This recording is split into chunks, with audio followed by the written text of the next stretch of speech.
What if I told you one of the biggest financial mistakes successful families make isn't choosing the wrong investment? It's waiting until December to make important financial decisions. By then, many of the best planning opportunities have already passed.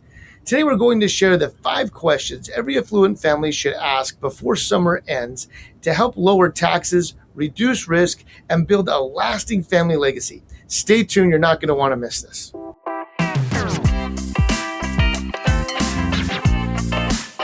Welcome into another episode of Legacy Beyond Wealth with Rob Shelton, founder of Axio Wealth Management. Today's video, think about going to the doctor, right? You go to your annual exams because we know we want to catch problems early because they're much easier to treat, right, and correct. But few people give their financial lives the same attention. But we're going to talk today about why, hey, maybe the middle of the year is a good time to be having these reviews and having these financial checkups to kind of see if you are on the right track. And there are 5 questions that every successful family should ask themselves before the year ends. So we're going to give you this template today to kind of follow and hopefully take care of some things before the summer is up. So Rob, why do you think the middle of the year is such an important time frame? It's a great check-in point. I think as you take a look at it, it's hard at times to plan for a full year and not have a chance to be able to look at things. We're looking and watching the World Cup right now. It's kind of taken the world by storm. And if we're to use that sports analogy, as you take a look at it, you look at the halftime adjustments that are there. And that's kind of the halftime is the mid-year point where we get to take a look at that game plan and say, hey, has anything changed? There might have been some tax laws that came into play, or maybe the market is up or down, or all sorts of different things that could happen. Even in your own family situation, maybe things change that made your goals pivot. Then need to make your financial plan pivot along with it. All right, so we got 5 questions today that you should probably be asking yourself as a family to make sure that you're on the right track. See if there's anything that needs to be changed or conversations that need to come up with your financial advisor. Rob, the first one is how's your life changed, right? This is the big one I'm sure that you're asking every time you meet with someone. Yeah, Ben, I think about it's like flying an airplane. If you're flying from Salt Lake City to New York, you don't know the point the plane turns east or turns on autopilot and hope everything works out. The pilot constantly makes small course corrections because even being off by 1 degree could lead you hundreds of miles from your destination. Your financial life works exactly the same way. Most people think their financial plan only changes when markets change. That's rarely true. What usually changes first is life. Maybe you sold your business. Maybe you're thinking about retirement. Maybe your daughter got married. You welcomed maybe your first grandchild. Health changed. Parents may need financial assistance. Every one of those changes can impact your financial strategy far more than whether the S&P 500 went up or down by 5 or 10%. And at Axio, we tell clients the financial plan should always drive the investments, not the other way around. I think a lot of people are always kind of worried about what the markets are doing, but you're saying before even worrying about that at all, you should really just be asking, hey, has life changed for me? Exactly, because investments are simply tools. And if the destination changes, the tools often should change as well. All right, so that takes us to question number 2 then, Rob, and that's, is your investment risk still right? So once your goals are confirmed, what's next? Yeah, the next question is whether your portfolio is still taking the right amount of risk. You can notice I didn't ask whether the market is risky. I'd ask whether your portfolio is appropriate. Those are 2 completely different questions. Over time, portfolios naturally drift. Maybe stocks have grown and now you're carrying significantly more risk than you had intended. Or maybe you've become overly conservative because of headlines that have made you nervous. Neither extreme is ideal. One question I often ask clients is this: if your portfolio declined by 20% tomorrow, would you feel uncomfortable? Or would you feel completely confident in your investment strategy? This answer tells me a lot, because if your emotions are going to cause you to abandon your plan during the next downturn, then you're probably taking more risk than you realize. Yeah, I think we talk about it a lot, Rob, that investing is as much or more about behavior than it is the actual numbers, right? It is. And your investment plan only works if you can stick with it. I mean, that's consistency in any effort that you're making in life really is the secret to success. Yep, that's you want to have a plan that you're confident in, that you can stick with through these ups and downs. All right, so question 3 then, are there any tax opportunities that you should act on now? And I think this question obviously comes up a lot in November, December, Rob, as you're trying to make those last minute fixes and stuff before the new year.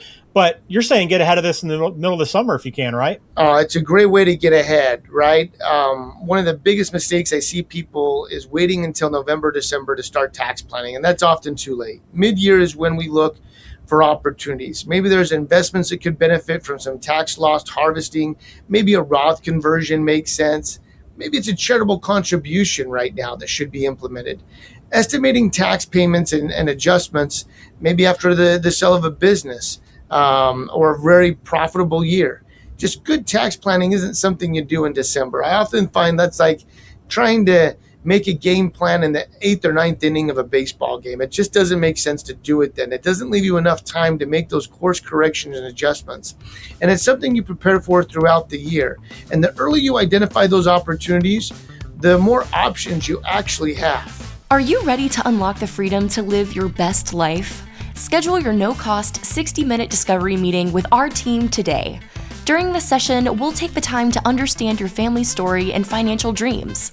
Together, we'll craft a personalized roadmap designed to help you achieve your goals. Let's explore how we can unlock the freedom for you and your family to thrive. Just click the link in the description of today's show to get started. Yeah, the earlier you can get started on that, the better off. And again, tax planning is a big part of what Rob and the team at Axio Wealth Management do with their clients. So if you have questions, again, please follow up and reach out on what can you be doing to minimize that tax bill, not just for next year, but in retirement as well. All right, we're going through the 5 questions that every successful family should be asking themselves before the summer is up. Question 4 is your cash working as hard as you are? And I know a lot of successful families, Rob, start piling up these big, large cash balances really for a number of different reasons, but they often happens without you truly realizing how much you have stocked away. Yeah, I just talked to someone that called in for a second opinion, and we talked with him this morning. And it's ironic because he had sold a part of his business and had a large pile of money sitting in cash for probably the last 8 months, and was really more of a deer in the headlight, not sure what to do. But he was so busy on running his business that it just hasn't been taking the full advantage of what that money could be doing for him. So sometimes it is because you sold your business or a part of the business. Maybe it's because you're waiting for an opportunity to come and that money's just sitting there in cash. And sometimes, like in this example, life just got so busy. The question isn't whether cash is good. Cash absolutely has a purpose. Emergency reserves, upcoming purchases, business liquidity, those are all very important. But beyond that, cash should have a job. Today, there are opportunities to earn meaningful interest while maintaining liquidity. On the flip side, we should also look at debt. Are the loans that should be eliminated or refinanced? Is there a variable rate debt that becomes too expensive? Could excess cash improve your balance sheet instead of simply just sitting there idly? Money should always have an assignment where it's working for your benefit, helping you to unlock the freedom to live your best life. Yes, if you have a lot of cash, have a conversation about, hey, what can I be doing with this cash? Maybe to be putting myself in a better position down the road. All right, that takes us to our last question then, Rob. Question number 5. Are you building a legacy or just growing a net worth? I know this is one that is really important to you, right? It's probably your favorite of the 5 questions. It absolutely is, because at the end of the day, money is simply a tool. The question is, what is it accomplishing? Most wealthy families spend decades accumulating wealth, but very few spend the same amount of time preparing the next generation to manage it. Do your children understand your values? Have you updated your beneficiaries? Does your estate plan still reflect your wishes? And have you talked about your family stewardship? And one of my favorite quotes is this: a good person leaves an inheritance to their children's children.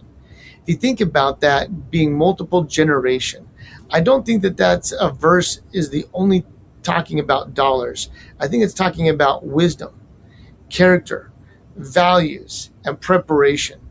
Money without preparation is so easy, and it often disappears on us. Preparation without money still creates a lasting legacy. Our goal is helping families pass both to the next generation. Yeah, 5 great questions to be asking. Again, this legacy planning piece of this is always front and center with everything you discuss. I know it's so important in relationships you build with your clients and helping them pass this money on and this wealth on to generations, as you mentioned. So jot these questions down, have these conversations if you're not having them. And if Rob, if someone's listening to this and we want to leave them with one thing to remember from today's conversation, what would you want it to be? Yeah, I'd like to take them back to the airplane analogy. Successful families don't reach their destination because they made one perfect decision years ago. They got there because they continually make small course corrections. 1 degree adjustment today can completely change where you'll end up 10 or 20 years from now. Don't wait until December. Take an hour this summer. Ask yourself these 5 questions. Review your plan and make thoughtful adjustments, because families that build lasting wealth aren't necessarily the ones who make the biggest changes. They're the ones who can have consistently made the right ones. Yeah, and if this conversation has got you thinking at all about your own financial plan and whether you're on the right track, now's a great time to have that mid-year checkup. Go ahead and schedule that. If you have an advisor, reach out. If you don't have one, talk to the team at Axio Wealth Management. It's very simple, axiowm.com. You can set up that discovery call with Rob and the team, be talking through some of these items and kind of let them get a better sense of where you stand, what your goals are, and how you can best leave a legacy that's important to you, to your family, right? And that's always front and center on what Rob and his team are prioritizing with their clients. So we appreciate you watching. Hopefully this gets you thinking a little bit before the summer is up, and not just all about vacations. Rob, there's some planning we can be doing in the meantime, but we appreciate you watching Legacy Beyond Wealth, or listening if you're doing so. We hope to talk to you again soon, and take care.